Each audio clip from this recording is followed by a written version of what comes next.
Dahulu kala, di sebuah kerajaan yang bernama Kerajaan Jenggala, hiduplah seorang raja yang bernama Raden Putra. Ia didampingi seorang permaisuri yang baik hati dan seorang selir yang cantik jelita. Tetapi, selir Raja Raden Putra memiliki sifat iri dan dengki terhadap sang permaisuri. Ia merencanakan suatu yang buruk kepada permaisuri. Permaisuri, kau terlihat sangat cantik hari ini. Bisa saja, Kanda. Bagaimana keadaan bayi di kandunganmu? Alhamdulillah sehat dan baik-baik saja. Syukurlah kalau begitu. Jaga kandunganmu baik-baik ya. Insya Allah, Kanda. Seharusnya akulah yang menjadi permaisuri. Sudah tahu aku lebih cantik, lebih smart, lebih oke lah. Aku harus mencari akal untuk memikirkan permaisuri itu. Tidak lama kemudian, ia menemui tabib istana. Tabib, engkau harus membantuku. Apa yang bisa saya bantu, Selir? Aku mempunyai rencana untuk menyingkirkan permaisuri dari kerajaan ini. Apakah Selir yakin ingin melakukannya? Iya, aku yakin. Lalu, apa yang bisa saya lakukan? Aku akan berpura-pura sakit parah, kemudian aku akan memanggilmu, dan engkau mengatakan bahwa ada seseorang yang telah menaruh racun dalam minumanku, yaitu permaisuri. Baiklah, saya akan membantu Selir. Raja, badanku terasa tidak enak. Enggan rasanya tubuh ini untuk bangkit. Apa yang terjadi padamu, Selir? Aku tidak tahu, tapi rasanya sangat sakit sekali. Pengawal, panggil tabib istana. Baik, Raja. Tidak lama kemudian, tabib istana datang dan memeriksa keadaan Selir.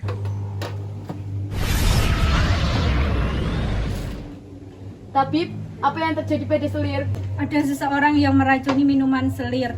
Orang itu tak lain permaisuri Baginda Raja sendiri, Dewi Limaran. Apa? Tak kusangka permaisuriku melakukan hal seperti itu. Patih, buang permaisuri jahat ini ke hutan. Baik, Baginda. Jangan, Baginda. Hamba tidak tahu apa-apa. Sang patih segera membawa permaisuri ke hutan, tapi patih tidak mau membunuhnya. Permaisuri tidak perlu khawatir. Hamba akan melaporkan kepada Baginda bahwa Tuan Putri sudah hamba bunuh. Jika tidak keberatan, saya punya gubuk tua di tengah hutan.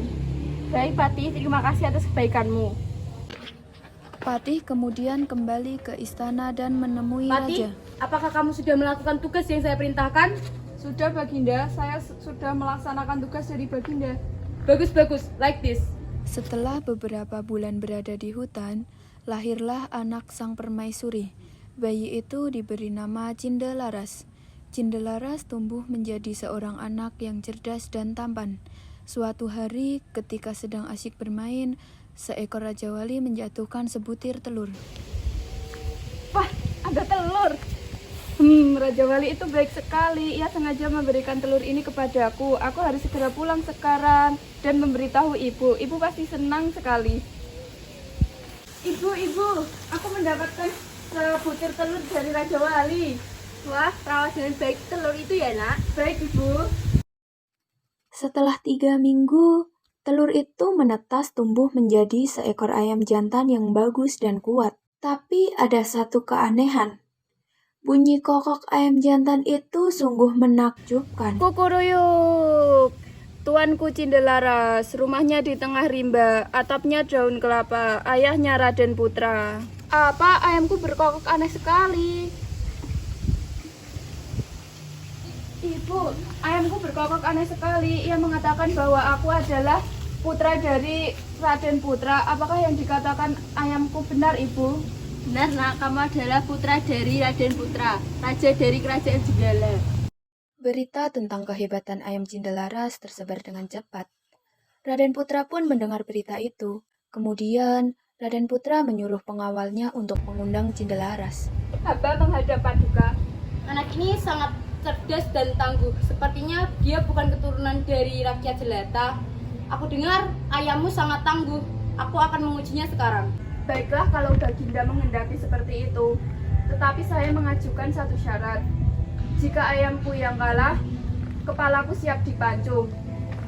Tetapi jika ayamku yang menang, setengah dari kekayaan Baginda menjadi hak milik saya.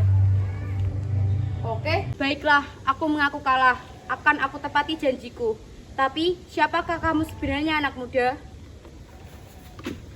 Ayo ayamku berkokok. Kukuruyuk, Tuanku Cindalaras, rumahnya di tengah rimba, atapnya daun kelapa, ayahnya Raden Putra. Benarkah itu? Benar Baginda, nama hamba Cindalaras. Ibu hamba adalah Permaisuri Baginda. Apa yang dikatakan anak ini benar Baginda? Aku telah melakukan kesalahan. Aku akan memberikan hukuman yang setimpal kepada selirku. Anakku, maafkan kesalahan ayahmu ini.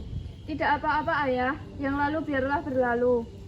Setelah Raden Putra meminta maaf kepada Cindalaras, ia kemudian memberikan mahkotanya kepada Cindalaras. Sekarang, kamulah yang memimpin kerajaan ini.